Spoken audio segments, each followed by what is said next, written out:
60대에 제 이름을 걸고 가게를 열었어요. 처음엔 망설였고 엄두가 나지 않았는데 어떻게 제 가게를 열게 되었는지 지금부터 이야기해 드릴게요. 저는 서울 은평구 32평 아파트에서 68해를 살아온 한 여자예요. 남편이 떠난 건 초봄이었어요. 벚꽃이 막 피려고 하던 3월 중순이었는데 그 사람은 꽃이 피는 걸 보지 못하고 갔어요. 병원에서 진단을 받은 게 전년도 가을이었고 항암 치료를 시작했다가 몸이 버텨주질 않아서 치료를 멈췄어요. 그리고 진단받은 지 5달 만에 떠났어요. 5달이 짧은 건지 긴 건지 지금도 모르겠어요. 떠나보낸 사람한테는 그 시간이 너무 길고 보내는 사람한테는 너무 짧은 게 사별이라는 것의 잔인함이에요. 남편이 세상을 떠나고 나서 저는 장례를 치르고 사람들을 보내고 아이들이 각자 집으로 돌아갈 때까지는 뭔가에 홀린 것처럼 움직였어요. 해야 할 일들이 있으니까 움직인 거예요. 음식을 준비하고 조문객을 맞이하고 이것저것 정리하다 보니까 슬플 틈이 없었어요. 아이들이 다 떠나고 처음으로 아파트에 혼자 남겨진 날 밤 저는 소파에 앉아서 그냥 멍하니 있었어요. TV도 안 켰고 불도 다 안 켠 채로요. 어두운 거실에 혼자 앉아서 그 조용함을 처음으로 실감했어요. 40년이 넘게 이 집에 2사람이 살았어요. 아이들이 있을 때는 더 시끌벅적했고 아이들이 다 나가고 나서도 둘이 있었어요. 그 둘이라는 숫자가 이제 하나가 됐어요. 하나라는 숫자가 이렇게 무거운 줄 몰랐어요. 남편이 떠나고 49일이 되는 날 아침이었어요. 저는 그날도 새벽 6시에 눈이 떠졌어요. 40년 동안 몸에 배 있는 시간이에요. 이 집에 살면서 6시 이후에 일어난 날이 거의 없었어요. 남편 출근 시간에 맞춰서 밥을 차려야 했으니까요. 남편이 떠나고 나서도 몸은 그 시간을 기억하고 있었어요. 눈이 떠지면 주방으로 가는 것도 몸이 기억하는 거예요. 그날도 저는 눈을 뜨자마자 일어나서 주방으로 걸어갔어요. 냉장고를 열고 밥솥 뚜껑을 열고 쌀을 씻기 시작했어요. 쌀을 씻으면서 밥솥에 넣고 물을 맞추는데 손이 멈췄어요. 2공기예요. 제가 맞춰놓은 물의 양이 2사람 분이었어요. 그 순간이 이상하게 선명하게 기억나요. 싱크대 앞에 서서 밥솥을 내려다보는데 제 손이 물을 2사람 분량으로 맞춰놨어요. 습관이라는 게 그래요. 머리가 아니라 손이 기억하는 거예요. 40년 동안 매일 2공기를 지었으니까 손이 알아서 그 양을 맞춘 거예요. 저는 그 밥솥을 한동안 내려다봤어요. 아무것도 못하고 그냥 서 있었어요.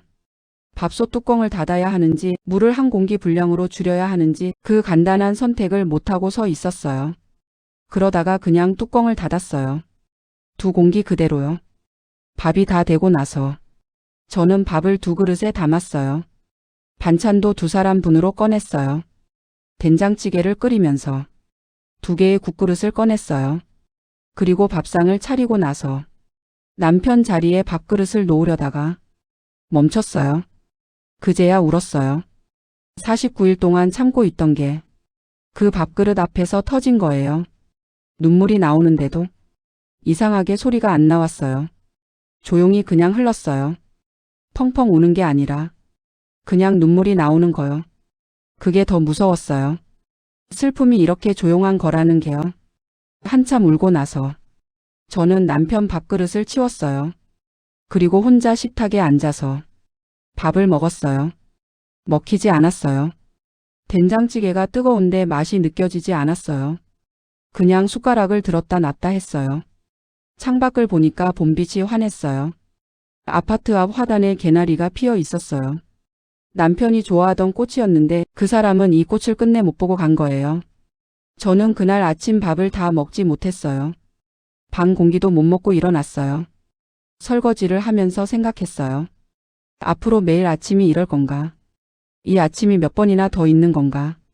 그 생각이 무서웠어요. 남편과 살면서 아침이 싫었던 적이 없어요. 바쁘고 번잡해도 아침이 싫지 않았어요. 2사람이 있으니까요. 밥 먹으면서 별것 아닌 이야기를 하고 남편이 출근하면서 현관에서 뒤돌아보고 그게 다였는데 그게 없어지고 나서야 그게 얼마나 큰 건지 알았어요. 남편이 떠난 뒤로 아이들이 전화를 많이 했어요. 처음엔 하루에 2번씩도 했어요. 잘 자냐, 밥은 먹냐, 혼자 괜찮냐. 그 전화들이 고마웠어요. 그런데 시간이 갈수록 전화가 줄었어요. 자연스러운 거예요. 아이들도 자기 생활이 있으니까요. 3일에 한 번이 되고 일주일에 한 번이 되고 그게 또 자연스러운 거라는 걸 알면서도 그 간격이 벌어질 때마다 좀 서운했어요. 서운하다는 걸 아이들한테 말할 수 없었어요. 말하면 부담이 되니까요. 그래서 혼자 삭혔어요. 49일이 되는 그날 아이들은 다들 바빴어요.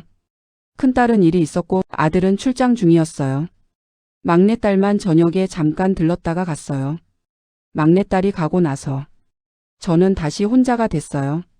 그날 밤 저는 남편이 쓰던 베개를 꺼내 안았어요. 냄새가 아직 조금 남아 있었어요. 그 냄새가 무섭게 반가웠어요. 그러면서 생각했어요. 이제 어떻게 살아야 하는 건지를요. 68년을 살았는데 앞으로 살아야 할 날들이 지금까지 산 날들이랑 완전히 다를 거라는 게 그날 밤 처음으로 실감 났어요. 막내딸이 복지관 이야기를 꺼낸 건 남편 떠나고 2달쯤 지났을 때예요. 막내딸은 셋 중에 제일 살가운 아이예요. 큰딸이랑 아들은 각자 바쁘게 사는 편이고 제 속사정을 물어봐도 뭔가 해결책을 찾으려는 시기인데 막내는 그냥 옆에 있어주는 아이예요. 딱히 뭘 해주지 않아도 그냥 있어주는 것만으로 위로가 되는 아이요. 막내딸이 어느 날 저녁에 와서 같이 저녁을 먹다가 조심스럽게 꺼냈어요. 은평에 노인복지관이 있는데 거기 프로그램이 꽤 좋다고요. 혼자 집에만 있으면 더 힘드니까 한번 나가보는 게 어떻겠냐고요. 저는 처음에 싫다고 했어요. 노인복지관이라는 말이 거슬렸어요. 내가 거기 가는 사람이냐는 생각이 들었거든요. 제 나이가 68이지만 스스로를 노인이라고 생각해 본 적이 솔직히 많지 않았어요. 거울을 보면 주름이 있고 흰머리가 있지만 그게 노인이라는 범주로 저를 집어넣는다는 게 이상하게 받아들여지지 않았어요. 막내딸이 그냥 한 번만 가보라고 했어요. 가보고 싫으면 안 가면 되지 않냐고요. 그 말에 딱히 반박할 수가 없어서 그러겠다고 했어요. 복지관 가는 날 아침에 저는 꽤 오래 옷을 골랐어요. 이상하죠. 노인복지관 가는데 뭘 그렇게 골랐냐고요. 그런데 막상 옷장 앞에 서니까 뭘 입어야 할지 모르겠는 거예요. 너무 꾸민 것 같으면 이상하고 너무 편한 차림이면 또 어떨 것 같고 결국 깔끔한 면 바지에 단정한 상의로 골랐어요. 버스를 타고 가는 길이 생각보다 멀지 않았어요. 새 정거장이었어요. 그 짧은 거리를 가면서 저는 계속 갈까 말까를 고민했어요. 버스에서 내리지 말고 그냥 한 바퀴 돌아올까 하는 생각도 했어요. 그런데 내렸어요. 막내딸이 한번 가보라고 했으니까요. 복지관 건물은 생각보다 깔끔했어요. 낡은 건물일 거라 생각했는데 비교적 최근에 지어진 것 같은 건물이었어요. 들어가니까 로비가 넓고 밝았어요. 안내 데스크 앞에 서니까 젊은 직원분이 웃으면서 맞아줬어요. 어르신 처음 오셨죠? 그 말이 귀에 꽂혔어요. 어르신이라는 말을 들은 게 처음이 아니에요. 버스에서도 가끔 들었고 병원에서도 들었어요. 그런데 그날 그 말이 유독 세게 들렸어요. 아, 나는 이제 어르신이구나. 어르신 소리를 듣는 사람이 됐구나. 그 실감이 그날따라 유독 또렷하게 왔어요. 등록 절차를 밟으면서 직원분이 여러 가지를 설명해 줬어요. 프로그램 종류도 알려주고 오늘 일정도 알려줬어요. 저는 고개를 끄덕이면서 들었는데 솔직히 머릿속에 잘 안 들어왔어요. 어르신이라는 말이 아직 귓가에 맴돌았거든요. 등록을 마치고 안쪽 홀로 들어갔어요. 큰 테이블들이 있고 여러 어르신들이 앉아 계셨어요. 화투를 치는 분들도 있고 그냥 이야기를 나누는 분들도 있었어요. 저는 어디 앉아야 할지 몰라서 구석 자리에 조용히 앉았어요. 그때 옆에 계시던 분이 말을 걸었어요. 73이라고 하셨어요. 박순례라고 자기소개를 하시면서 처음 오셨냐고 물었어요. 저는 그렇다고 했어요. 그분이 자기도 처음 왔을 때 어색했다고 몇 번 오다 보면 괜찮아진다고 했어요. 그리고 이것저것 물어봤어요. 어디 사냐, 혼자냐, 자녀가 있냐. 처음 보는 분인데 너무 깊이 들어오는 것 같았는데 이상하게 대답하게 됐어요. 남편이 얼마 전에 떠났다는 말도 했어요. 처음 보는 분한테 그 말을 하게 될 줄은 몰랐어요. 박순례 씨가 잠깐 제 손을 잡았어요. 말없이요. 그 손이 따뜻했어요. 그리고 뭔가 이상한 일이 일어났어요. 저는 그 자리에서 한참을 이야기했어요. 남편 이야기, 40년 넘게 살아온 이야기, 이제 혼자가 됐다는 이야기. 집에서 아이들한테도, 친척들한테도 이렇게 길게 이야기한 적이 없었어요. 아이들한테는 걱정 끼칠까봐 줄이고 친척들한테는 체면 때문에 숨기고 언제나 조금씩 덜어내서 이야기했어요.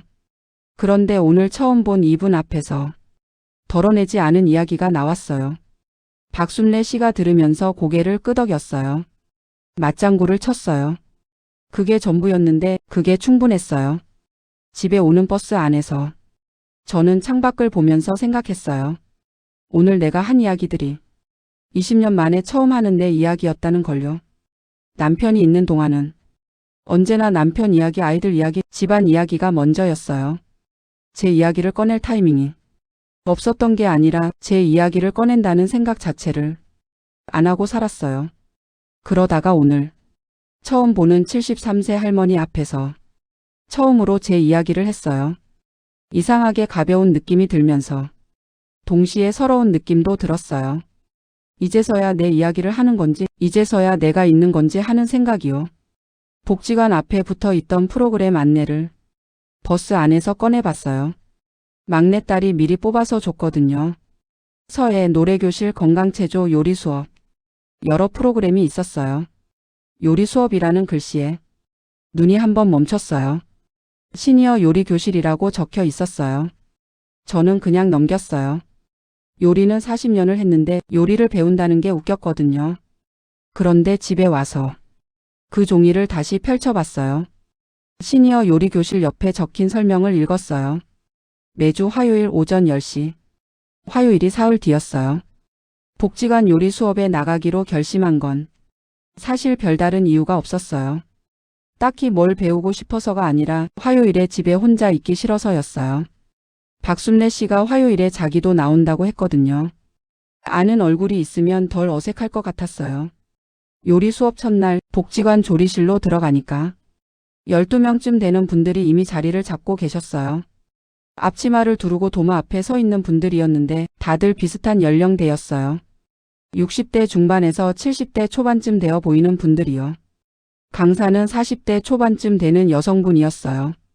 영양사 자격증이 있다고 하셨어요. 그날 수업 메뉴는 감자조림이랑 미역국이었어요. 저는 그 메뉴를 보고 속으로 웃었어요. 감자조림이랑 미역국이라면 눈 감고도 하는 거거든요. 40년 동안 모르면 몰라도 수백 번은 만든 음식들이에요. 강사분이 설명을 시작했어요. 감자를 어떻게 써는지, 물은 얼마나 넣는지, 간장은 어떤 걸 쓰는지를 설명했어요. 저는 그 설명을 들으면서 손이 먼저 움직이는 걸 느꼈어요. 설명이 끝나기도 전에 손이 감자를 잡고 있었어요. 껍질 벗기는 속도가 달랐어요. 옆 분들이 하나씩 더듬더듬 벗기는 동안 저는 이미 3개를 벗겨 놓았어요. 써는 것도 마찬가지였어요. 강사분이 두께를 설명하는데 저는 이미 원하는 두께로 썰고 있었어요. 손이 알고 있으니까요. 눈으로 볼 필요도 머리로 생각할 필요도 없이 그냥 손이 하는 거예요. 옆에서 박순례 씨가 웃었어요. 손이 무섭다고요? 다른 분들도 슬슬 저쪽을 보기 시작했어요. 강사분도 저를 봤어요. 잠깐 수업을 멈추고 제 손을 보더니 물어봤어요. 혹시 요리를 오래 하신 분이세요? 저는 40년 넘게 가정에서 했다고 했어요. 강사분이 고개를 끄덕이면서 어쩐지 했다는 표정을 지었어요. 그리고 수강생분들 앞에서 말씀하셨어요. 이분 손놀림을 한번 보세요. 이게 경력의 차이라고 하셨어요. 저는 그 말을 듣는 순간 얼굴이 뜨거워졌어요. 창피한 게 아니라 뭔가 다른 감정이었어요. 칭찬을 들은 거잖아요. 요리로 칭찬을 들은 게 처음이었어요. 40년 동안 밥을 했어요. 남편한테, 아이들한테, 명절이면 친척들한테까지 밥을 했어요. 그 세월 동안 누가 이렇게 칭찬한 적이 있었나요? 아이들이 맛있다는 말을 했지만 그게 요리를 잘한다는 말은 아니에요. 엄마가 해준 밥이니까 맛있다는 거지 요리 자체를 인정한 건 아니었어요. 근데 오늘은 달랐어요. 제가 엄마이기 때문이 아니라 요리를 잘해서 인정받은 거예요. 수업이 진행되면서 강사분이 미역국 끓이는 법을 설명했어요. 참기름에 미역을 볶는 단계에서 한 분이 타이밍을 놓쳐서 미역이 타려고 했어요. 저는 옆에서 자연스럽게 불을 줄이고 국자로 한번 저어줬어요. 강사분이 그걸 보면서 말했어요. 지금 이게 포인트예요. 미역 볶을 때 불 조절이 제일 중요한데 눈치채신 거라고요. 그 설명이 제 손이 알아서 한 행동에 대한 거였어요. 저는 설명을 들은 게 아니라 몸이 아는 거라서 생각하고 한 행동이 아니었어요. 그냥 손이 한 거예요. 수업이 끝나고 다 같이 만든 음식을 먹으면서 한 분이 저한테 물었어요. 혹시 요리 전공하셨어요? 저는 그 말에 그만 웃음이 터져버렸어요. 소리 내서 웃은 게 남편 떠나고 나서 처음이었어요. 요리 전공이라니요? 저는 학교를 제대로 다닌 것도 아니에요. 중학교 졸업하고 바로 일을 시작했고 25에 결혼해서 주방에서 살았어요. 전공이라는 게 있다면 그냥 살아온 것 자체가 전공인 거죠. 그 웃음이 나온 뒤에 뭔가 풀린 느낌이 들었어요. 오랫동안 묵직하게 눌려있던 게 그 웃음 하나에 조금 빠져나간 것 같았어요. 집으로 돌아오면서 저는 그날 있었던 일을 계속 생각했어요. 요리를 잘한다는 말을 들었어요. 경력이 보인다는 말을 들었어요. 40년 주부 경력이 실력이라는 걸 오늘 처음으로 누군가한테 인정받았어요. 제가 그 세월 동안 밥을 하면서 이게 재능이라고 생각한 적이 없었어요. 그냥 해야 하는 일이었어요. 누가 칭찬해 줄 거라고도 생각 안 했어요. 당연한 일이니까요. 엄마가 밥하는 게 아내가 밥하는 게 당연한 거라는 분위기 속에서 살았으니까요. 그런데 오늘 처음으로 그게 재능이었다는 말을 들었어요. 그 말이 생각보다 오래 마음에 남았어요. 집에 와서 저녁을 차리면서 손이 움직이는 걸 다르게 봤어요. 이 손이 40년 동안 매일 밥을 하면서 이렇게 능숙해진 거예요. 그냥 나온 게 아니에요. 그리고 그 능숙함이 어딘가에서 쓰일 수 있다면 어떨까 하는 생각이 처음으로 들었어요. 막연하게요. 구체적인 건 아직 없었어요. 그냥 이 손이 집 주방에서만 쓰이는 게 아까울 수도 있겠다는 생각이요. 요리 수업이 화요일마다 있다고 했어요.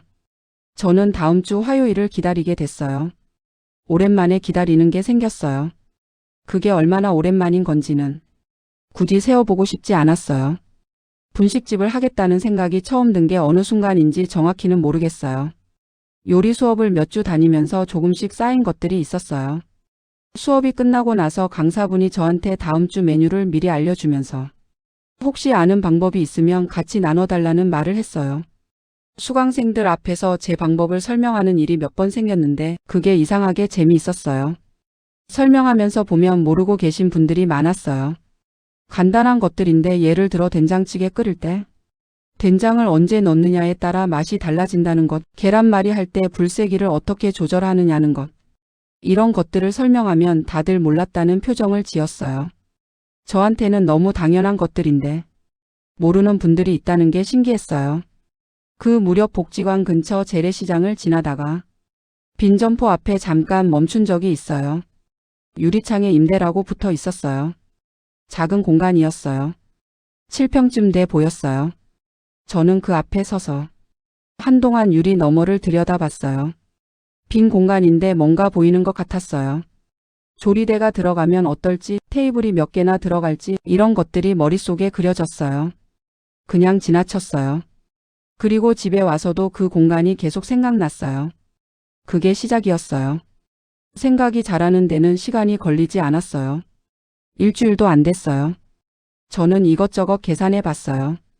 남편 떠나고 나서 정리한 통장에 얼마가 있는지 확인했어요. 재래시장 골목 점포 월세가 얼마나 하는지 인터넷으로 찾아봤어요. 어떤 메뉴로 할지도 생각해 봤어요. 된장찌개, 제육볶음, 계란말이. 복잡한 것 없이 제가 제일 잘하는 것들로요. 분식집이라고 하기엔 좀 소박하고 한식집이라고 하기엔 규모가 작을 것 같았어요. 그냥 작은 밥집이에요. 동네 어르신들이 와서 한 끼 드실 수 있는 곳이요. 생각이 정리되고 나서 아이들한테 이야기해야 했어요. 먼저 큰딸한테 했어요. 큰딸이 제일 현실적으로 반응할 것 같아서 그냥 먼저 꺼내는 게 낫겠다 싶었어요. 큰딸은 예상대로였어요. 전화기 너머에서 잠깐 침묵이 흘렀다가 엄마 나이가 몇인데 그러냐는 말이 나왔어요. 그냥 쉬라고 했어요. 왜 힘들게 하려고 하냐고요. 그 말이 위로처럼 들리지 않았어요. 나이가 몇인데라는 말이요. 68년을 살았고 앞으로 얼마를 더 살지 모르는데 그 남은 시간을 그냥 쉬면서 보내라는 게 무슨 의미인지 큰딸은 생각해 봤을까요? 아들한테는 일주일 뒤에 이야기했어요. 아들은 큰딸보다 더 강하게 반응했어요. 사기당하면 어떡하냐고, 장사가 그렇게 쉬운 게 아니라고, 절대 안 된다는 말이 나왔어요. 절대라는 말이 좀 걸렸어요. 아들이 저한테 절대라는 말을 쓰는 게 생경하게 느껴졌거든요. 막내딸한테는 제일 마지막으로 이야기했어요. 막내딸은 처음에 많이 놀랐어요. 표정이 굳는 게 보였어요. 그런데 한참 생각하더니 엄마가 정말 하고 싶은 거냐고 물었어요. 그렇다고 했어요. 막내딸이 알겠다고 했어요. 조심스럽게지만 엄마가 하고 싶다면 해봐야 하지 않겠냐고요. 그 말이 전부였지만 충분했어요.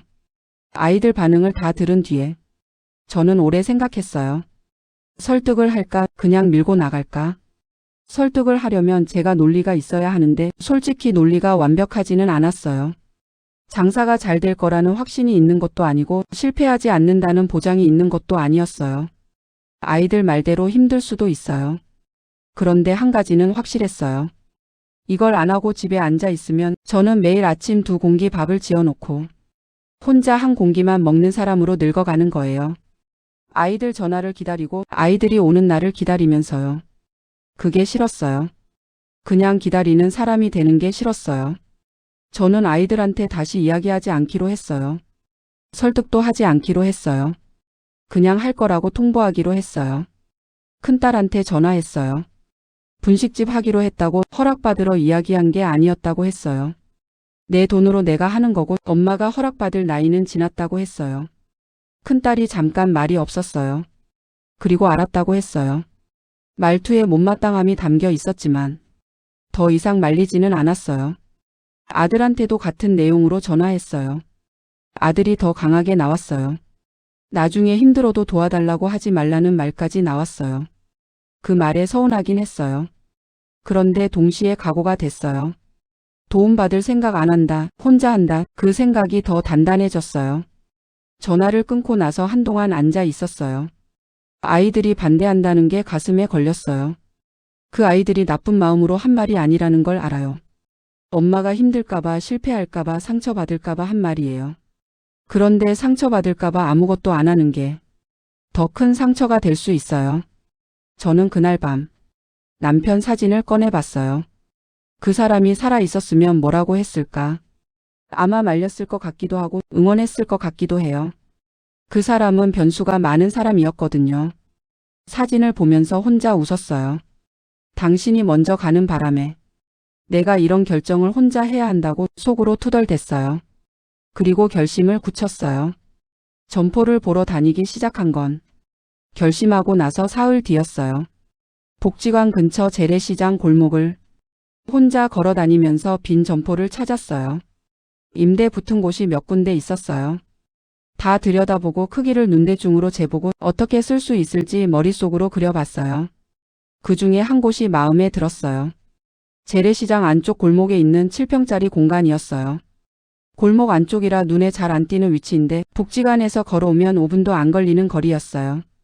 창이 하나 있어서 환기가 됐고 공간이 좁지만 구조가 나쁘지 않았어요. 작은 조리대 놓고 테이블 2-3개 놓으면 딱 맞을 것 같았어요. 건물 주인한테 연락해서 보증금이랑 월세를 물었어요. 보증금 500만 원에 월세 35만 원이었어요. 그 숫자를 들으면서 한참 생각했어요. 500만 원이 작은 돈이 아니에요. 남편이 떠나고 나서 정리한 통장에서 나가는 돈이에요. 한 번 쓰면 그만큼 줄어드는 돈이에요. 망설여졌어요. 솔직히 무서웠어요. 그런데 그 무서움의 성질이 어떤 건지를 잘 들여다보면 돈을 잃는 게 무서운 게 아니라 시작하고 실패하는 게 무서운 거였어요. 도전하고 안 되는 상황이 무서운 거였어요. 그 무서움이 정확히 뭔지를 알고 나니까 조금 달랐어요. 실패해도 집은 있어요. 먹고 살 방법이 완전히 없어지는 건 아니에요. 잃어도 거리에 닿는 게 아니에요. 그걸 정리하고 나서 부동산에 연락했어요. 계약하는 날 부동산 사무실 책상에 앉아서 계약서를 받아들었어요. 평생 처음이었어요. 계약서라는 걸 받아들고 제 이름으로 서명을 하는 게요. 결혼하고 나서 모든 계약은 남편이 했어요. 전세 계약도 아파트 계약도 심지어 자동차 살 때도 남편이 다 했어요. 저는 옆에 앉아서 같이 가는 사람이었어요. 서명이 필요하면 여기 적으라는 곳에 이름 쓰는 게 전부였어요. 그런데 오늘은 제가 주인이었어요. 계약서를 받아서 읽었어요. 꼼꼼하게 읽었어요.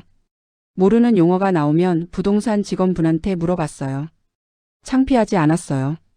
모르면 묻는 게 맞는 거니까요. 보증금 500만 원을 이체하고 계약서에 서명하고 도장을 찍는 순간이었어요. 손이 떨렸어요. 살짝이요. 표가 날 정도는 아니었는데 손에 힘이 들어가는 게 느껴졌어요. 그리고 도장을 찍고 나서 이상하게 눈물이 나올 것 같았어요. 무서워서가 아니었어요. 해방감이었어요. 이게 해방감이구나 싶은 그 느낌. 68년을 살면서 제 이름으로 뭔가를 시작하는 게 이번이 처음이라는 게 생각보다 크게 올라왔어요. 계약서를 받아들고 부동산을 나와서 골목으로 걸어가 점포 앞에 섰어요. 유리문에 비치는 제 모습을 봤어요. 68 혼자 선 여자. 유리 너머에 보이는 빈 공간. 저는 그 공간에 이름을 붙이기로 했어요. 옥잔의 부엌. 제 이름이 들어가는 가게예요. 태어나서 한 번도 제 이름이 어딘가에 붙어본 적이 없었어요. 결혼하고 나서는 누구 엄마 누구 아내로 불렸고 이름을 불러준 사람이 많지 않았어요. 옥잔의 부엌. 그 이름을 골목에서 혼자 중얼거렸어요. 아무도 듣는 사람이 없는데 왜인지 부끄러워서 목소리가 작았어요. 그래도 이름을 소리 내서 말하고 나니까 뭔가 실제가 된 것 같았어요. 집에 오는 길에 박순례 씨한테 문자를 보냈어요. 계약했다고 이름은 옥잔의 부엌으로 정했다고요. 박순례 씨한테서 바로 답이 왔어요. 잘했다고 개업하면 제일 먼저 간다고요. 그 문자가 그날 받은 제일 큰 응원이었어요. 아이들한테는 계약했다는 말을 하루 뒤에 했어요. 큰딸은 짧게 알겠다고 했어요. 아들은 한동안 말이 없다가 조심하라고 했어요. 막내딸은 이름이 너무 좋다고 했어요. 이름이 좋다는 말이 제일 오래 남았어요. 가게 인테리어는 최대한 적게 손댔어요. 돈을 많이 쓸 수도 없었고 화려하게 꾸미는 게 이 골목 분위기랑 안 맞을 것 같았어요. 테이블 3개를 들여놓고 조리대를 정리하고 입구에 작은 간판을 달았어요. 간판에 옥잔의 부엌이라고 적힌 걸 처음 봤을 때 저는 꽤 오래 그 자리에 서 있었어요. 제 이름이 저 높이에 붙어 있어요. 지나가는 사람들이 볼 수 있어요. 저 이름을 보고 들어오는 사람이 생길 수도 있어요. 그 가능성이 설레면서 무서웠어요. 개업 날짜를 잡았어요. 계약하고 나서 2주 뒤로요. 그 2주 동안 저는 매일 가게에 나가서 청소하고 정리했어요. 메뉴를 몇 번씩 연습했어요. 집에서 된장찌개를 끓이고 계란말이를 만들고 제육볶음 양념을 조절해 봤어요. 혼자 만들고 혼자 먹으면서 간을 확인하고 또 확인했어요. 개업 전날 밤 저는 잠이 안 왔어요. 아무도 안 오면 어떡하나 하는 생각이 자꾸 들었어요. 첫날 손님이 없는 장면이 자꾸 머릿속에 그려졌어요. 남편 사진을 꺼내봤어요. 내일 개업한다고 말했어요. 혼자서요. 사진한테요. 이상하죠. 그래도 그렇게 하고 나니까 좀 나았어요. 개업날 아침 저는 새벽 5시에 눈이 떠졌어요. 원래도 일찍 일어나는 편인데 그날은 더 일찍 깼어요. 눈이 떠지는 순간부터 긴장이 됐어요. 아침을 간단히 먹고 가게로 나갔어요. 6시 반이었어요. 개업 시간은 11시로 잡아뒀는데 4시간 반이나 남았는데도 가만히 집에 있을 수가 없었어요. 가게 문을 열고 들어가서 조리대를 한 번 더 닫고 테이블을 정리하고 앞치마를 두르고 거울을 봤어요. 이상하게 낯선 모습이었어요. 가정집 주방이 아닌 곳에서 앞치마를 두른 제가요. 재료들을 꺼내서 손질했어요. 두부를 썰고 대파를 다듬고 된장찌개에 들어갈 것들을 미리 준비했어요. 그 작업을 하는 동안은 긴장이 덜했어요. 손이 바빠지면 머리가 덜 돌아가거든요. 10시가 넘어서 가게 앞 골목이 조금 분주해졌어요. 시장 상인들이 준비하고 오가는 사람들이 생겼어요. 저는 가게 안에서 그 모습을 보면서 기도 비슷한 걸 했어요. 종교가 없는데 기도를 한다는 게 웃기지만 그냥 오늘 하루 잘 되게 해달라고 마음속으로 빌었어요. 11시가 됐어요. 아무도 안 왔어요. 11시 5분이 됐어요. 11시 10분이 됐어요. 골목을 지나는 사람들이 있었어요. 간판을 흘끗 보는 분도 있었는데 안으로 들어오는 분은 없었어요. 저는 테이블 닦을 게 없는데도 계속 테이블을 닦았어요. 손을 놓고 있으면 더 불안했으니까요. 11시 20분쯤 됐을 때 골목에서 목소리가 들렸어요. 박순례 씨 목소리였어요. 들어오는데 혼자가 아니었어요. 뒤에 어르신들이 줄줄이 따라오셨어요. 8분이었어요. 복지관에서 같이 알고 지내는 분들이라고 했어요. 박순례 씨가 다 이끌고 온 거였어요. 저는 그 모습을 보면서 뭐라고 해야 할지 몰라서 그냥 어서 오세요 라고만 했어요. 8분이 3개 테이블을 채웠어요. 테이블이 꽉 찼어요. 처음으로 주문을 받는 순간이었어요. 된장찌개 시키는 분, 제육볶음 시키는 분. 손으로 메모지에 적으면서 손이 살짝 떨렸어요. 주방으로 들어와서 불을 켰어요. 냄비를 올리고 된장찌개를 끓이기 시작했어요. 이상하게 이 순간이 40년 전 처음 시집 와서 밥을 하던 날이랑 겹쳐서 느껴졌어요. 그때도 손이 떨렸거든요. 잘해야 한다는 긴장으로요. 된장찌개가 보글보글 끓기 시작하는 소리가 났어요. 그 소리가 반가웠어요. 이 소리는 평생 들어온 소리니까요. 이 소리만큼은 낯설지 않았어요. 음식을 내가면서 어르신들이 드시는 모습을 봤어요. 한 어르신이 된장찌개를 한 숟가락 드시고 잠깐 멈추셨어요. 그리고 말씀하셨어요. 내 며느리가 끓여준 것보다 낫네. 그 말이 나오는 순간 저는 주방으로 들어왔어요. 국자를 잡은 채로 잠깐 멈췄어요. 눈물이 나올 것 같아서요. 며느리보다 낫다는 게 요리 잘한다는 칭찬이기도 하지만 그 말이 왜 그렇게 크게 울렸냐면 저도 누군가의 며느리였던 사람이거든요. 시어머니한테 인정받으려고 얼마나 애썼는지 한 번도 그런 말을 못 들어봤는지 그게 올라와서 눈물이 나려 했어요. 참았어요. 주방에서 혼자 국자를 꽉 쥐고 참았어요. 자리에 다시 나가서 손님들을 살폈어요. 다들 잘 드시고 계셨어요. 이야기를 나누면서 웃으시면서요. 박순례 씨가 저를 보면서 눈을 찡긋했어요. 잘했다는 뜻이었어요. 그 눈빛이 그날 받은 제일 큰 선물이었어요. 식사가 다 끝나고 어르신들이 나가면서 다음에 또 오겠다는 말씀을 하셨어요. 어떤 분은 여기 있는지 몰랐는데 좋다고 하셨어요. 어떤 분은 된장찌개 맛이 옛날 엄마 손맛 같다고 하셨어요. 그 말들을 들으면서 저는 가게 문 앞에서 배웅을 했어요. 마지막 분이 나가시고 골목이 다시 조용해졌어요. 저는 안으로 들어와서 테이블을 치우기 시작했어요. 그릇을 모으고 행주로 테이블을 닦았어요. 그 행동이 40년 동안 해온 것과 똑같았어요. 밥 먹은 자리를 치우는 거죠. 근데 느낌이 달랐어요. 40년 동안은 해야 하는 일이었어요. 오늘은 하고 싶어서 하는 일이었어요. 그 차이가 이렇게 클 줄은 몰랐어요. 저녁에 집에 돌아와서 남편 사진 앞에 앉았어요. 오늘 첫날이었는데 손님이 왔다고 된장찌개가 맛있다는 말을 들었다고 했어요. 사진 속 남편은 늘 그렇듯 웃고 있었어요. 저는 그 웃음을 보면서 잘했다는 거겠지 싶었어요. 6월까지는 그럭저럭 됐어요. 매일 손님이 오는 건 아니었어요. 어떤 날은 10분 넘게 오시고 어떤 날은 2-3분만 오셨어요. 그래도 월세를 내고 재료비를 빼고 나면 조금씩은 남았어요. 많이 남는 게 아니었는데 그 조금이 저한테는 컸어요. 제가 만든 음식으로 제가 번 돈이었으니까요. 박순례 씨가 꾸준히 왔어요. 혼자 오기도 하고 아는 분들을 데리고 오기도 했어요. 복지관에서 옥잔의 부엌을 소개해주는 사람이 박순례 씨 한 명이었어요. 그분이 없었으면 초반에 훨씬 힘들었을 거예요. 단골이 조금씩 생겼어요. 매주 화요일에 오시는 할머니, 점심마다 혼자 오시는 70대 할아버지, 시장 상인분들 몇 명. 얼굴이 있고 주문을 외울 수 있게 되고 들어오면 반갑고 나가면 또 오시겠지 기다려지는 분들이요. 그게 좋았어요. 단골이 생긴다는 게 이런 거구나 싶었어요. 그런데 7월이 됐어요. 서울 여름이 이렇게 더운 줄을. 집 안에 있을 때는 잘 몰랐어요. 집에서는 에어컨 틀면 됐으니까요. 근데 가게에서는 달랐어요. 작은 공간에 가스불을 켜고 음식을 하면 열기가 장난이 아니었어요. 그 더위 속에서 된장찌개를 끓이고 있으면 등에서 땀이 줄줄 흘렀어요.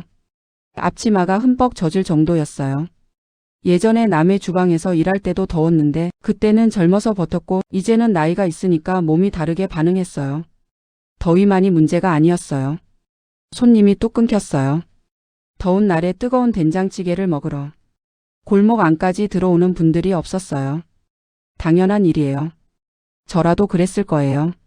이 더위에 뜨끈한 국밥이 당기지 않으니까요. 일주일 내내 손님이 거의 없는 날들이 생겼어요. 하루에 두세 분 오시는 게 전부인 날도 있었어요. 어떤 날은 아무도 오지 않았어요. 그 날들이 제일 힘들었어요. 아무도 없는 가게에 혼자 있으면서 불이라도 꺼야 하나 그냥 기다려야 하나 멍하니 있는 게 너무 길게 느껴졌어요. 7월 말이 되자 월세가 걱정됐어요. 한 달 장사가 신통치 않으니까 재료비 빼고 나면 월세를 채우기 어려웠어요. 한 달을 넘기고 2달째가 됐어요. 월세가 2달 밀렸어요. 건물 주인분이 직접 찾아오신 건 아니었어요. 전화로 괜찮냐고 물어봤어요. 좀 더 기다려줄 수 있다고 하셨는데 그 말이 고마우면서도 무거웠어요. 그 무렵 큰딸이 찾아왔어요. 예고 없이 왔어요. 가게에 제가 있는데 문이 열리면서 큰딸이 들어왔어요. 저는 깜짝 놀랐어요. 큰딸이 가게 안을 한번 둘러봤어요. 손님이 없는 시간대였어요. 저 혼자 있었어요. 큰딸이 자리에 앉으면서 조용히 이야기를 꺼냈어요. 여름 내내 어떻게 됐는지 알고 있다고, 월세가 밀렸다는 것도 알고 있다고 했어요. 어떻게 알았는지는 묻지 않았어요. 막내딸이 이야기했겠지 싶었어요. 큰딸이 그만하는 게 어떻겠냐고 했어요. 해봤으니 됐지 않냐고, 더 버티면 손해만 커진다고 했어요. 목소리가 차갑지 않았어요. 진짜로 걱정해서 하는 말이라는 게 느껴졌어요. 그게 더 아팠어요. 차갑게 말하면 화라도 낼 수 있는데 진심으로 걱정하는 말이니까 반박하기가 어려웠어요. 저는 한동안 아무 말도 하지 않았어요. 큰딸이 돌아가고 나서 저는 가게 문을 잠그고 의자에 앉았어요. 7월 폭염이 골목을 달구고 있었어요. 가게 안도 더웠어요. 에어컨이 없으니까요. 선풍기 하나로 버티는 공간이에요. 땀을 닦으면서 생각했어요. 그만두는 게 맞는 건지를요. 한동안 그 생각을 놓지 못하고 앉아 있었어요. 이걸 시작한 이유가 뭐였는지를 되짚었어요. 기다리는 사람이 되기 싫어서였어요. 아이들 전화 기다리고 아이들 오는 날 기다리는 그 삶이 싫어서였어요. 지금은 기다리고 있지 않아요. 손님이 없어도 여기 나와서 뭔가를 하고 있어요. 더워도 힘들어도 가게에 있어요. 그만두면 다시 기다리는 사람이 되는 거예요. 저는 그날 밤 잠을 안 잤어요. 자려고 누웠는데 눈이 안 감겼어요. 문제가 뭔지를 생각했어요. 더운 날씨에 뜨거운 음식이 안 팔린다는 거예요. 그러면 더운 날씨에 맞는 음식을 만들면 되는 거예요.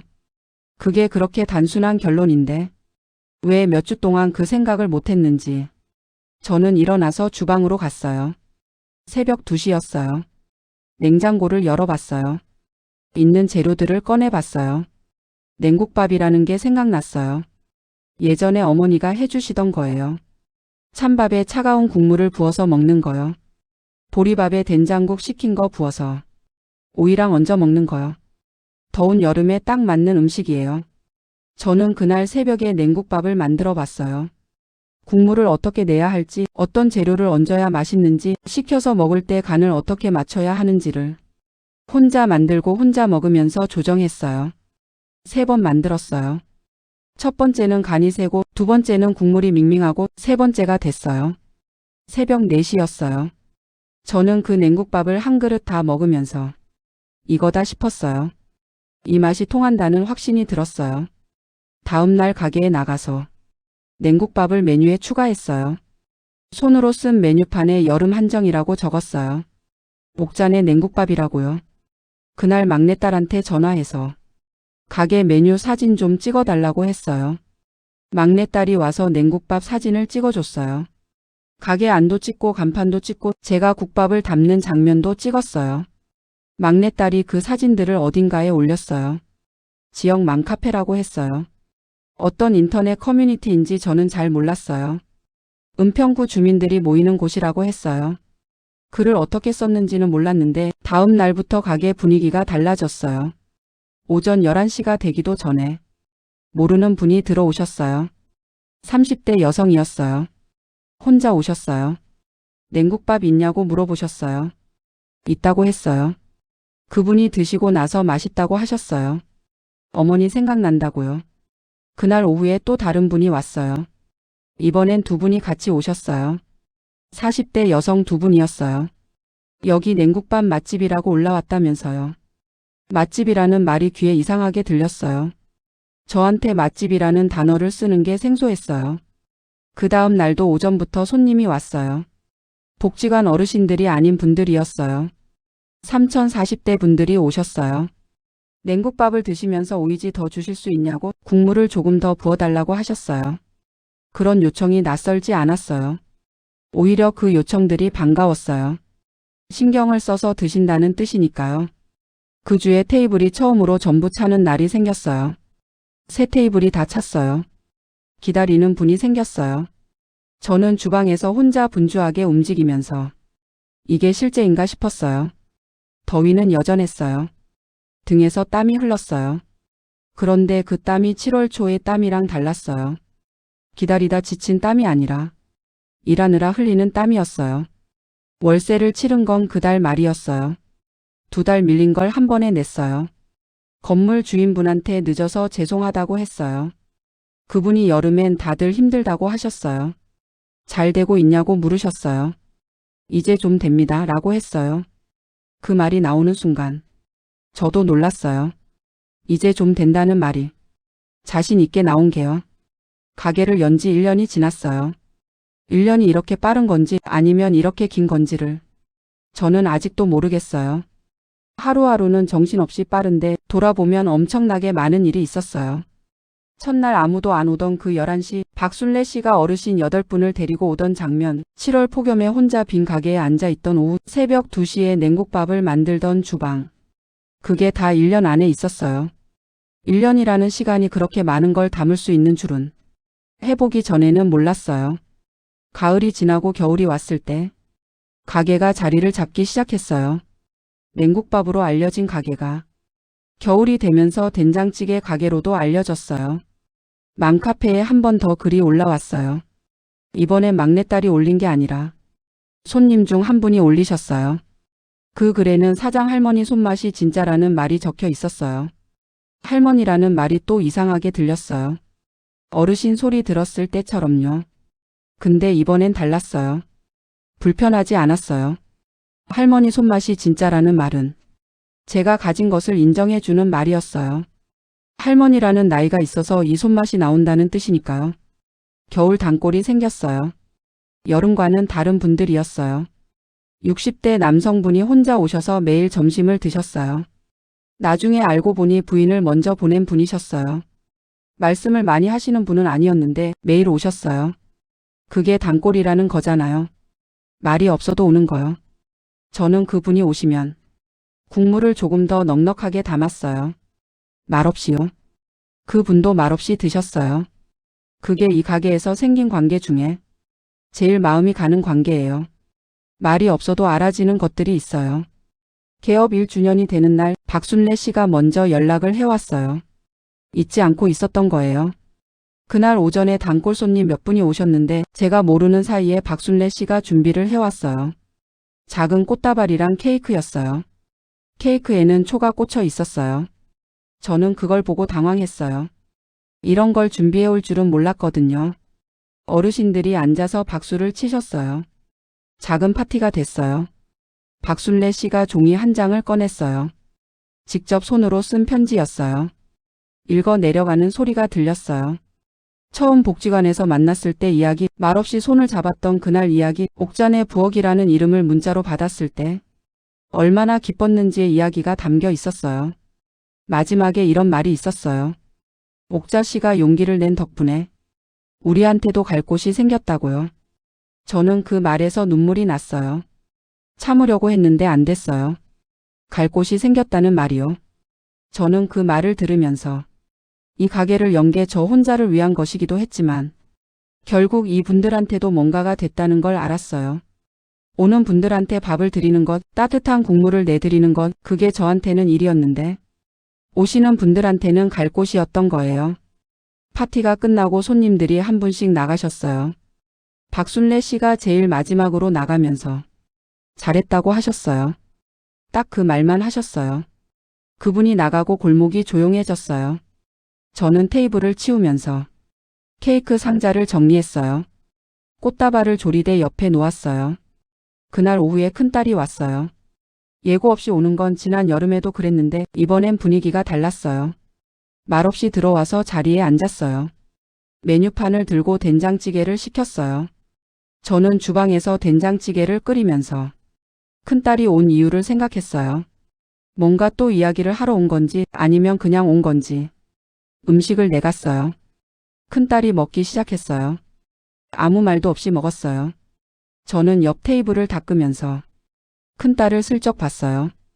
뚝배기를 들고 국물을 마시는 모습이 어릴 때랑 똑같았어요. 국물 마실 때 두 손으로 뚝배기를 감싸는 게요. 어릴 때부터 그랬어요. 큰딸이 된장찌개를 다 비웠어요. 밥까지 다 먹었어요. 수저를 내려놓으면서 한마디 했어요. 맛있네요. 저는 그 말에 아무 말도 안 했어요. 감사합니다 라고 할 수도 없고 그렇지 라고 하기도 뭐하고 그냥 고개를 한번 끄덕였어요. 큰딸이 계산을 하겠다고 했어요. 저는 그냥 놔뒀어요. 원래 같으면 됐다고 했을 텐데 오늘은 그냥 뒀어요. 큰딸이 나가면서 문 앞에서 잠깐 멈췄어요. 간판을 한번 봤어요. 그리고 나갔어요. 그게 전부였어요. 그런데 그걸로 충분했어요. 된장찌개 한 그릇을 다 비운 것, 맛있다고 한 것, 계산을 한 것. 그 세 가지가 큰딸이 할 수 있는 화해의 방식이었어요. 말로 하지 않는 화해가 있어요. 밥을 먹는 것으로 하는 화해가요. 저는 그걸 이 나이에 알았어요. 저녁에 가게 문을 닫으면서 일기장을 꺼냈어요. 일기를 쓰기 시작한 건 가게를 열고 나서부터예요. 그날 있었던 일들을 짧게 적었어요. 손님이 몇 명 왔는지, 어떤 말을 들었는지, 무엇이 힘들었는지. 1년치 일기가 쌓였어요. 저는 오늘 날짜에 이렇게 썼어요. 나는 68년 중에 지난 1년이 제일 나다웠다. 그 문장을 쓰고 나서 손을 멈추고 읽어봤어요. 68년이에요. 그 긴 시간 동안 제일 나다웠던 게 1년이라는 게 슬픈 건지 기쁜 건지 모르겠어요. 더 일찍 이렇게 살았으면 좋았을 걸 하는 생각도 들고요. 지금이라도 이렇게 살고 있으니 됐다는 생각도 들어요. 둘 다 맞는 것 같아요. 남편한테 하고 싶은 말이 있었어요. 당신이 있었으면 이 가게에 와서 밥을 먹었을 거예요. 뭐라고 했을지 몰라도 밥은 먹었을 거예요. 그리고 맛있다고는 했을 거예요. 그 사람이 제 밥이 맛없다고 한 적이 없었으니까요. 창밖으로 봄빛이 보였어요. 골목에 햇살이 길게 들어오고 있었어요. 내일도 가게 문을 열 거예요. 된장찌개를 끓이고 손님이 오면 반기고 안 오면 기다리고. 그게 제 하루예요. 이제는 그 하루가 무겁지 않아요. 오래 기다리던 봄이 왔어요. 그 봄이 가게 안까지 들어오고 있었어요.